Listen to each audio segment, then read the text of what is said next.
আমি বিভিন্ন জায়গায় ঘুরছি। ৮০তম স্বাধীনতা দিবসে মূলত সকলের যাতে রাষ্ট্রীয় চেতনা, রাষ্ট্রীয় বোধ এটা উদয় হয়। আমরা ভারত মাতা কি জয় বলতে যেন শিখি। ভারতের জয় দিলে সকলের জয় দেওয়া হয় ভারতবাসী। এবং যারা এই স্বাধীনতার জন্য, স্বাধীনতার সংগ্রামীরা প্রাণ দিয়েছে, যে শহীদরা, আমরা তাদেরকে স্মরণ করি। এবং প্রত্যেকটা জায়গায় আমি বলেছি আমরা নেশামুক্ত ভারতবর্ষ কিন্তু চাই। এবং এমন একটা দিন আসবে যেদিন সারা পৃথিবীর মধ্যে ভারত লভিবে শ্রেষ্ঠ আসন। আমাদের পক্ষে খুবই মহান জীবন গৌরবের দিন।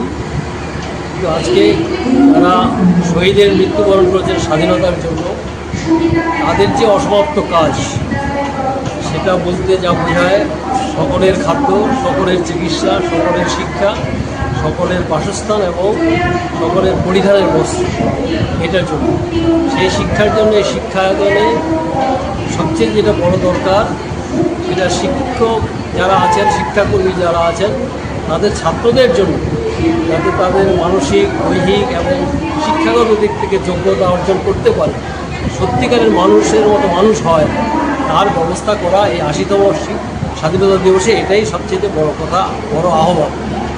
ভারতের স্বাধীনতা দিবস আমাদের কাছে গর্ব এবং ভারতবাসীর কাছে একটা গৌরবের একটা অধ্যায়। ১৯৪৭ সালে ১৫ই আগস্ট ভারতবর্ষ স্বাধীনতা লাভ করেছিল এবং অনেক বিপ্লবী, অনেক দেশপ্রেমীর রক্তের বিনিময়ে, আত্মবলিদানের বিনিময়ে আমরা স্বাধীনতা অর্জন করেছিলাম।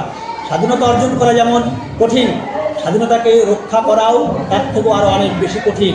সুতরাং আমাদের জাতীয় পতাকা, আমাদের জাতীয় সঙ্গীত এবং জাতীয় গীত, এগুলোর প্রতি শ্রদ্ধা জানাবার জন্য আমাদের প্রতি বছর এই যেগুলো ন্যাশনাল ডেগুলো আছে, একটা ১৫ই আগস্ট, একটা ২৬শে জানুয়ারি, ২৩শে জানুয়ারি, এই দিবসগুলো আমাদেরকে উদ্দীপিত করে, উদ্বুদ্ধ করে যুব সমাজকে, ছাত্রছাত্রীকে এবং সাধারণ মানুষকে। অর্থাৎ ভারতবর্ষের স্বাধীনতা দিবস একটা আমাদের চলার একটা শক্তি, একটা ছিল। এবং আমাদের যে বিপ্লবীরা যে আত্মবলিদান করেছিলেন সেই বলিদানকে স্মরণ করার দিন এটা। এবং আমাদের দেশ, আমাদের ভারতবর্ষ কীভাবে আগামী দিনে আরও এগিয়ে যাবে উন্নতির পথে, বিকাশের পথে, সেই দায়িত্বটা আমাদের আজকের প্রজন্মের উপরে রয়েছে। এবং এই কারণেই আমরা ছাত্রছাত্রীদেরকে উদ্বুদ্ধ করার জন্য আমরা প্রতি বছর প্রত্যেকটা অনুষ্ঠান আমরা আন্তর্জাতিক করে থাকি এবং এলাকার মানুষ, এলাকার বৈশিষ্ট্যজনেরাই আমাদের এই অনুষ্ঠানে অংশগ্রহণ করে এবং তারা আমাদেরকে সর্বতভাবে সাহায্য করে। যে সহযোগিতা আমরা এবারও এই ৮০তম স্বাধীনতা দিবসে আমরা ১৫ই আগস্ট সেই সহযোগিতাটা পেলাম, যার জন্য এত সুন্দর একটা জাঁকজমকপূর্ণ অনুষ্ঠান আমরা করতে পেরেছি। এবং সঙ্গে আমাদের বিদ্যালয়ের সকল শিক্ষক, শিক্ষাকর্মীবৃন্দ সমানভাবে এতে পার্টিসিপেট করেছে, অংশগ্রহণ করেছে আন্তরিকতার সঙ্গে। রাজ্য সরকারের যেমন ঘোষণা হর ঘর তিরঙ্গা, সেটা কীভাবে দেখছেন? এটা একটা ভালো উদ্যোগ।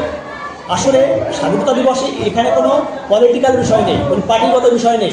প্রতিটি ভারতবাসী, প্রত্যেকটা নাগরিক এই তিরঙ্গা অভিযান, যেটা বলে হর ঘর তিরঙ্গা পতাকা অভিযান, আমরা বাংলায় বলি ঘরে ঘরে তিরঙ্গা পতাকা অভিযান, আমরা এটা করেছি ছাত্রছাত্রীদের নিয়ে, পাড়ায়, অঞ্চলে, সমস্ত বাড়িতে গেছি।